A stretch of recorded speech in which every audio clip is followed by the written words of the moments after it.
All right, everybody, welcome to part 6, I think, in the 6th and final part of this series. We're going to get this all buttoned up. We're going to get the decoder and the Keep Alive jammed inside this tender. You can see here's the tender results of me painting it. In the last video, we shaved off all the pinstripes and the road name on this guy.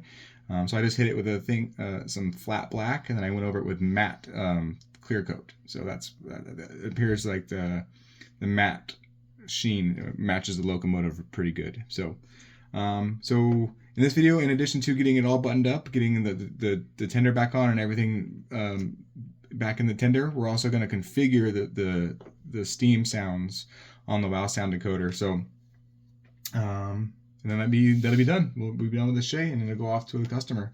So let's get right into it. So the first thing we need to do is what I do is I pull all these wires up. If you look in here, you can see that these wires coming out of this square hole. You have to kind of pull these wires off to the side and make sure they don't get caught underneath this curved part of the tender. So when you put that on, so what you have to do is I just kind of pick all the wires up and kind of come at an angle. Make sure you scoop all the wires inside the tender and make sure that let me try to pull the light over here a little bit more without making the light fall. Make sure all the wires here, it's close, it's really close, but you can make sure they don't get caught in there. That's one thing you have to be careful of. And if you remember when we took the tender off, the 2 screws on the front of the tender stay in the body. So the same way we took it off, we're going to put them on. You give each one like 2 turns, and you come off to the other side and give the other one 2 turns. You go back to the other side, give it 2 or 3 turns, come back to the other side, and that lets the tender kind of walk its way back on. And now those are both tight, just like that. And then what we're going to do is take that screw from the back of the tender, and we're going to see if we can't get this back in place, back there in the back. This one can sometimes be like playing a game of it's a game Operation. This one can be, is this the right screw? I think it is. Really long one. Truthfully, on my locomotives, I don't put the screw back in, but for the sake of demonstration, I usually don't put it in because it's a pain in the ass to get in.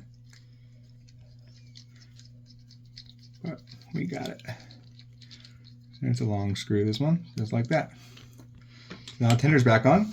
And then what we do, I usually like to do, is to make sure we have some boundaries. I like to putting the front of the tender on, and that just slides in these 2 channels. There's one here and one here. It slides in. Those just kind of key in there. This guy just slides right down.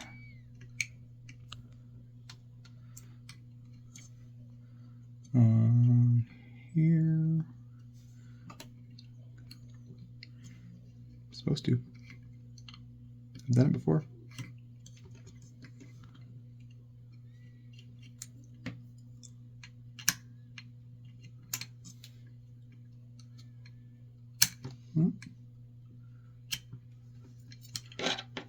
Might not work. All right, sorry about that. Here we go. I got that slidden on. Slidden? That's not a word. Back in its slot. There you go. So now the next thing we got to do is this little cavity in front of the speaker and behind that piece we just put on. That's where the Keep Alive needs to go. So pull all your wires off to the side. Put your Keep Alive in this spot. Try to get it flat.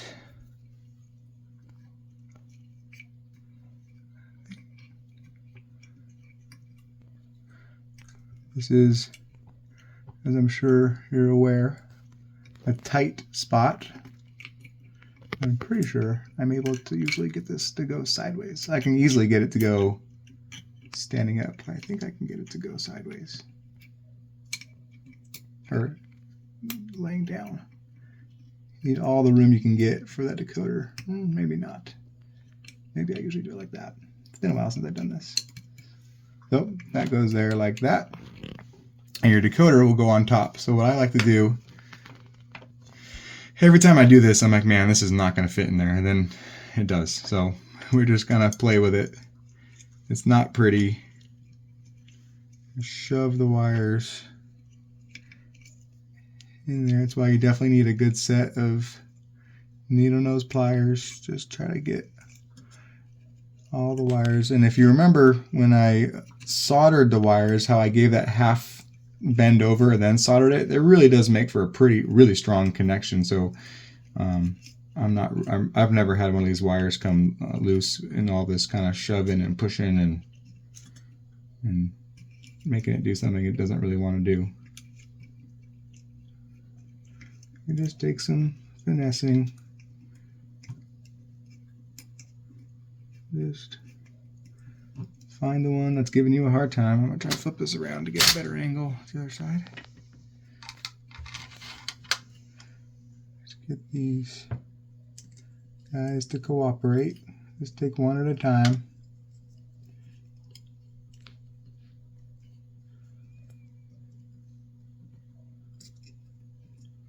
Like I said, every time I do this, I'm like, man, this is not going to fit. And then it just goes in.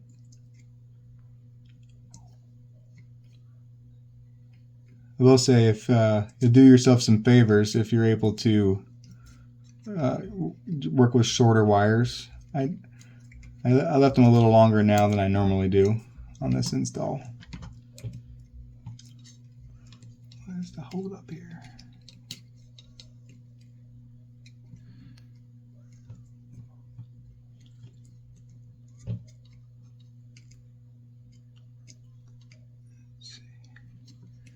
I need to flip it over. I might need to flip it over.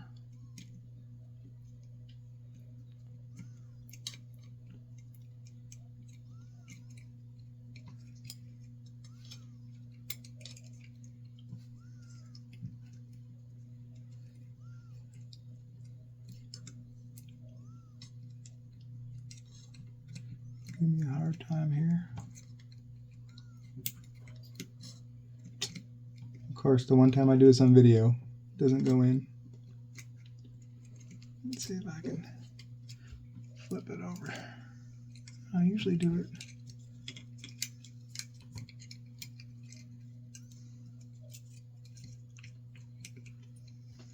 If I can get this, I'm not usually not used to working in that angle.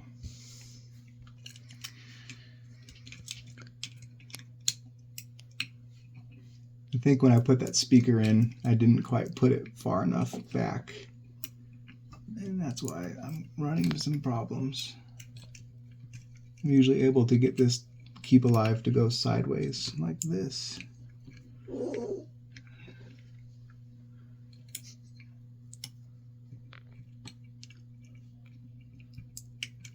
man. All right, we're gonna pause the video here and I'm gonna get this situated. Sorry, guys. All right, we're back again. So yeah, it took some manipulation, but I was able to get that keep alive to fit sideways. So you need to do that to make room for the decoder. So let's try this again. So I just kind of start, and like I said, man, every time I do this, I'm like, there's no way this is gonna fit, and then it does. What did I want like this?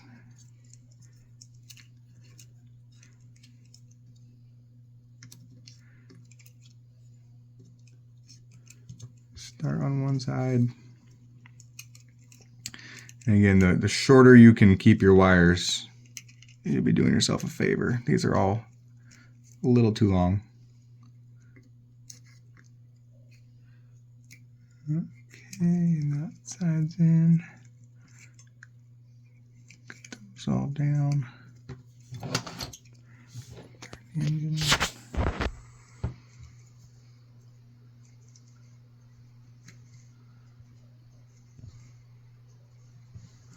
All right, I'm not going to make you guys watch me do this the whole time. I'll get this in and we'll come back. All right, we're back. So as you can see, I was able to get all in there. There's no camera magic going on here, any editing. I just took a couple minutes to get it in place, but you can see I got the keep alive and the decoder in its spot. So that's all in there, and then I'm going to take this this wood load fence holder thing. Get that in place, and then the wood. And that is a fully installed locomotive. So without missing a beat on this video, I'm going to go straight into programming the decoder. I do have to warn you, this part is kind of annoying. I use the audio assist, and there's a lot of the decoder talks to you, and there's a woman's voice who talks to you, and you have to go through every single bell and every single whistle and everything. So just give you a warning real quick. This part's kind of annoying, but it's pretty quick. So I'm going to throw this up on the test track here. So like I mentioned, I use the audio assist, and so the only CV I need to change when I program my locomotives is that, because I like having the headlight on in both directions. So if you look at the headlight right now, you'll see that when I go into reverse, the headlight turns off. You go in forward, the headlight turns back on. So the only CV I change, if you look at this thing here, is I go to program, I use a programming track, and then I do 2 for CV, and the front headlight is CV 49. I hit 49, enter, and I want it to be on in both directions, so I'm going to change CV 49 to 32 and hit enter, and then escape. So now when you look at the headlight, you do reverse, the headlight stays on in both directions. That's literally the only CV I change. The other CV I do change sometimes is when I wire the headlight or the motor backwards, and when it says forward here, it goes reverse, and when I change directions to reverse, it goes forward. So to change that, you would change CV, let me see, motor control,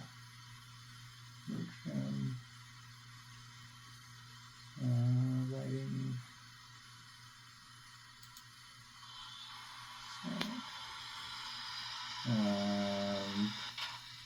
there you go. So you would change CV29 to 1. If the engine is running in the wrong direction, change CV29 to 1, and that'll reverse the direction the locomotive changes. So the first thing we're going to do is, these things have these TCS valve sound decoders have a program called rotate. So if I do when I do the whistle, whatever sound you did last, if you push 9, it'll change to the next whistle.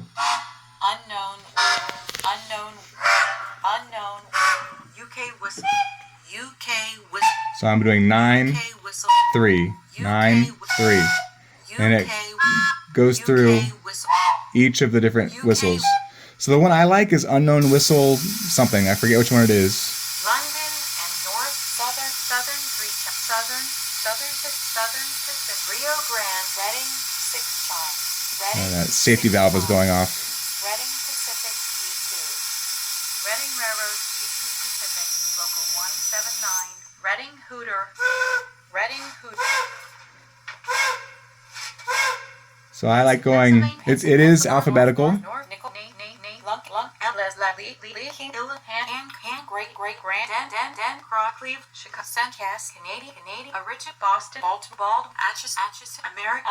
trying to get to unknown. Western Wallback, Union Pacific, unknown. That's the one I like. So that when you do that, it also changes the short whistle or the long whistle, and it also changes the quill.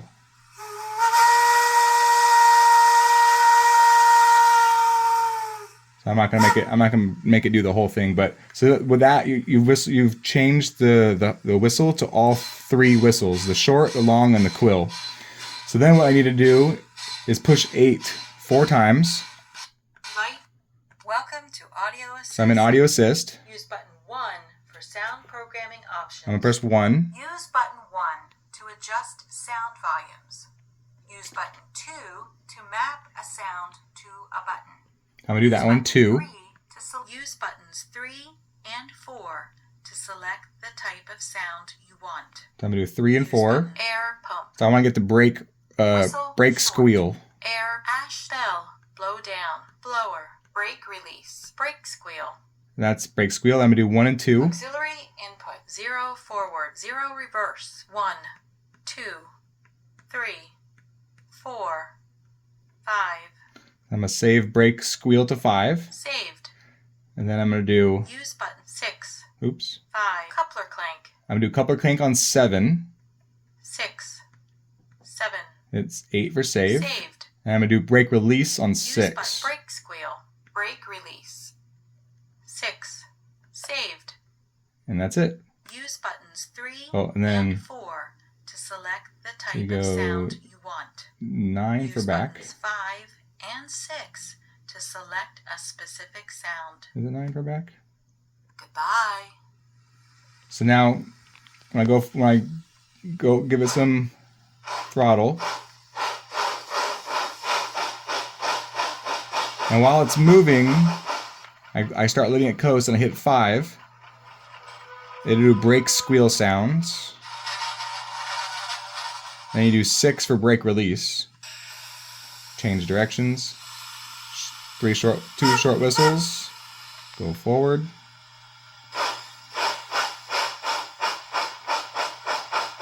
Come to a coast. Press 5 for brake squeal. And 6 for brake release. But I want to change the chuff sets. The way we're gonna go back into the audio assist. So I'm gonna press 8 4 times. Light. Welcome to Audio Assist. Use button 1 for sound programming options. I'm gonna do 1. Use button 1 to adjust sound Don't want that volumes. one. Use button 2 to map a sound to a button. Nope, we just did that one. Use button 3 to select a chuff We set. want to select the chuff set. Use button 1 and 2 to rotate through the logo types. Chuffinity set 2. Chuffinity set 3. Oops. Chuffinity set 2. Chuffinity set 1. I think I like Chuffinity set 1. So if you like when you select the one you like, push 8 to save, Saved. and then 0 to exit. Bye. And we'll see how that one sounds.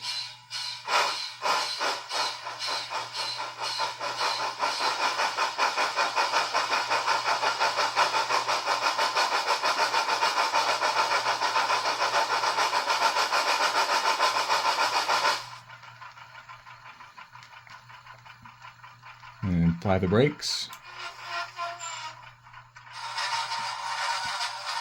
And the last thing we need to do is the bell. The bell is 1.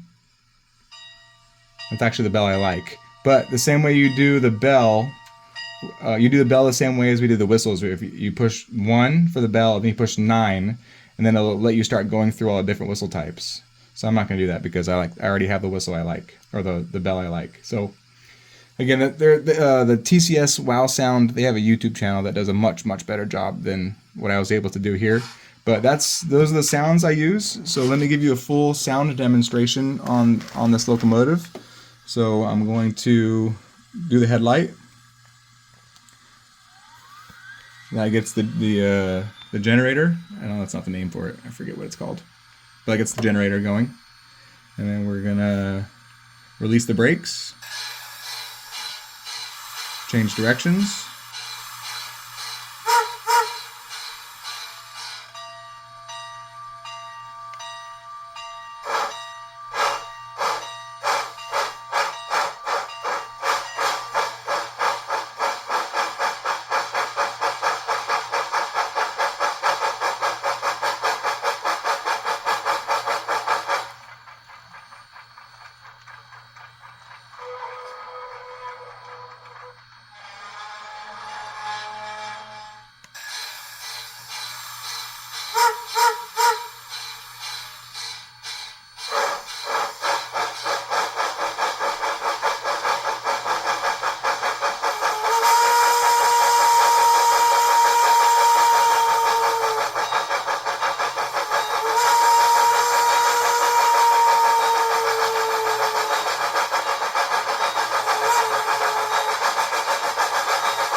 And that'll do it. That's a fully configured Shay. We were able to break in the motor, new gears. We adjusted the drive shaft to make it be able to go around 15-inch radius curves, put the decoder in, configured the decoder and got it all to fit back in the original tender after we removed the pinstriping. Oh, there goes the blow off valve again. Sorry, hold on. There's a random sounds on the decoder. They're usually cool when you're not trying to do a sign off. There it goes. So that's how I do my Shays. So if you have been, I really want to thank you for watching. We did a start to finish tutorial on these Shays, and I hope you guys enjoyed it. So let me know if you have any questions. Leave them in the comment section below, and we'll leave it there. We'll talk to you soon. Thanks so much for watching. Bye.